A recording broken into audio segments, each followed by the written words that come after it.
I love Italy, at least the parts I visited. That would be from Rome northward.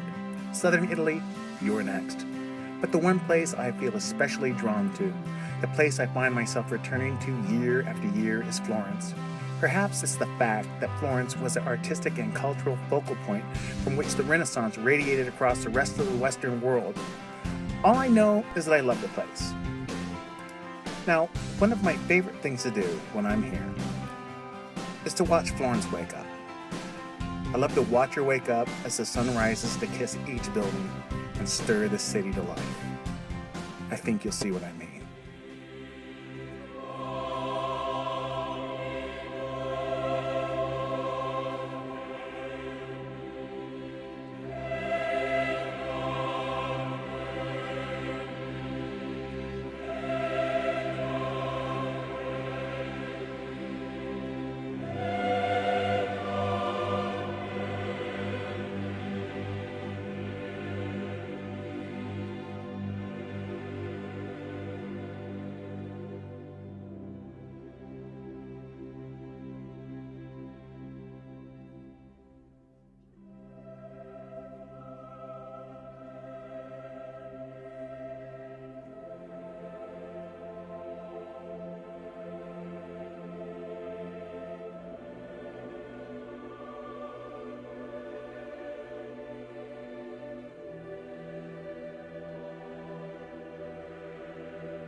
This poor guy innocently asked that lady if he could squeeze her fig.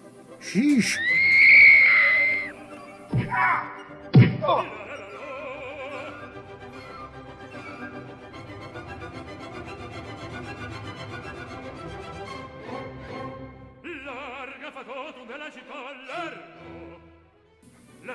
There were horrified looks here. I was screamed at there. And nearly started a riot here.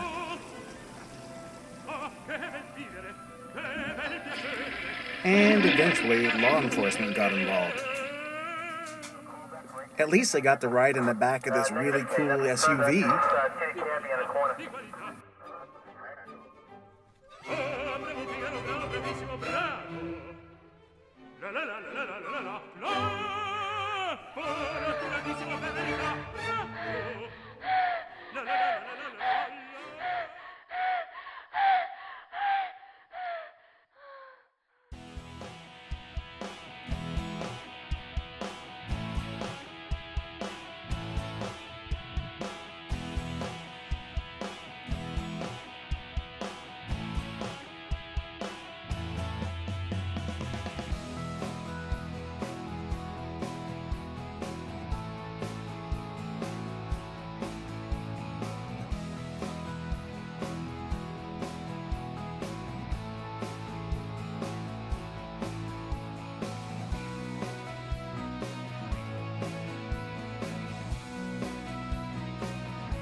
This market has everything, and if you look closely, you're probably going to see some things that you're not used to seeing in your supermarket.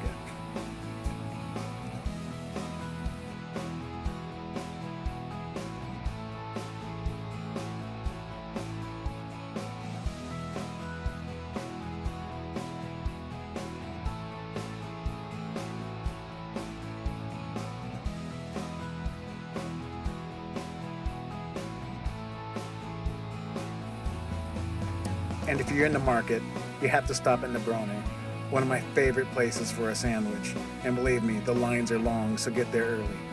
This is Conti. It's the produce stand that's owned by one of our friends, Stefano.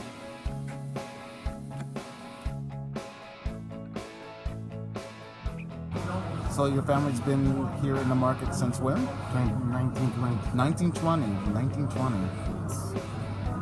And it's been passed down, grandfather, your father, now you? Grandmother. Okay. This is my father. And this is my uncle, Sian. And this is the race for the fruit. This is the little shop that's right next to the market, run by Stefano and Yvonne. They have the greatest selection of great wines and also these little truffled baby peaches that I still dream about.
Here's the thing about Rome. There are ruins, statues, monuments, and fountains every freaking place you look. You can't swing a dead cat in Rome without hitting some invaluable ancient artifact. So after you start to feel overwhelmed, which should take all of 15 minutes, I recommend wandering a little ways outside of the historical center.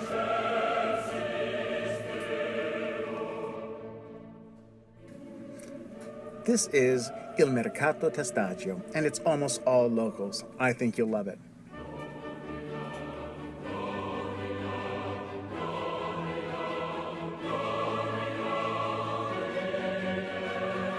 Of course, all that shopping and tasting is really hard work, so we had to stop in here at Vino al Caliche to wet our whistles, as you will.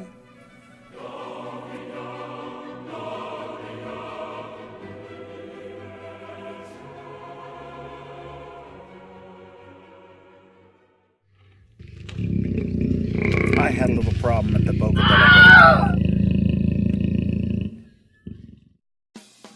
I also like the Jewish ghetto. Now, as we swing around here, you're going to see the synagogue, and it looks a lot like a Christian church. The reason is because at the time of the building, there were only Christian architects, and they made what they made. Now, after a marathon day of sightseeing and stuffing yourself absolutely silly, perhaps you'll want to have a little bit of a drink, a nightcap. You can have one at any one of these lovely little outdoor cafes. Take your pick. Any of them is going to be good for Negroni, but it's not the drink.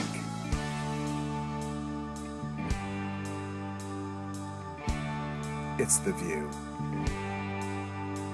Rome transforms itself at night into something truly magical.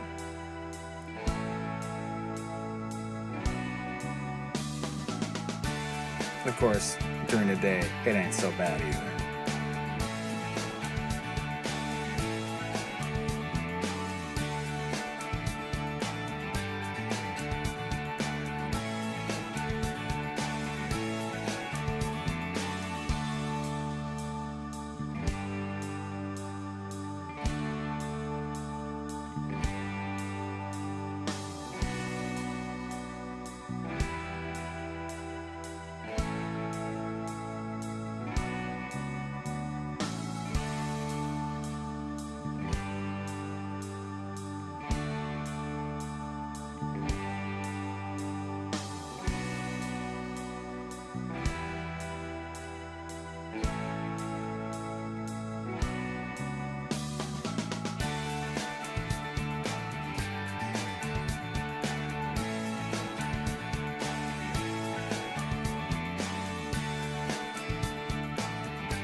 As I mentioned before, Florence is a city of art, and you should see it all. Take it all in, it's worth it.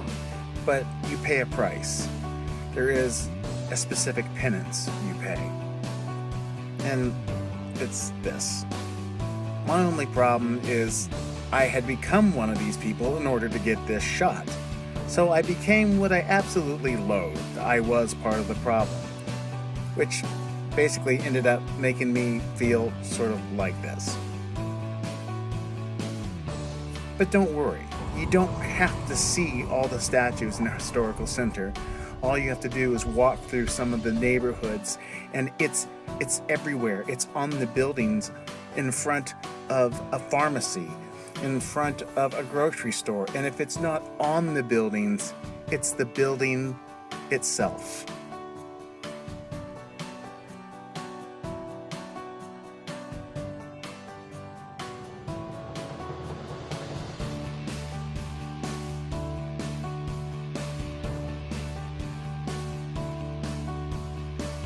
That's right, keep Gucci, keep Prada, keep Ferragamo, it doesn't matter.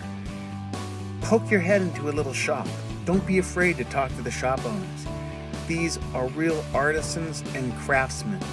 They're working with their hands and doing what they love, and as far as I'm concerned, these things are far more valuable than what you can find in one of these high-end retail shops that you can find pretty much anywhere else in the world.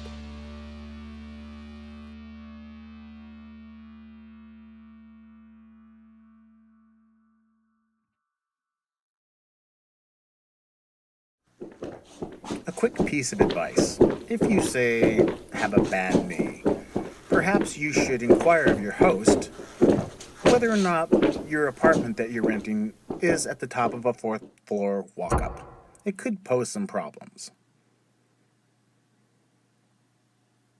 On the other hand, I did find this adorable little mom-and-pop B&B. I think I may stay there next time.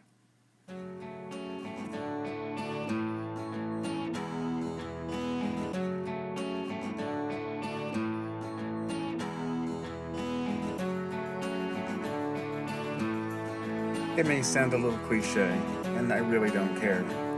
People talk, about the sights and the monuments and the art and the food.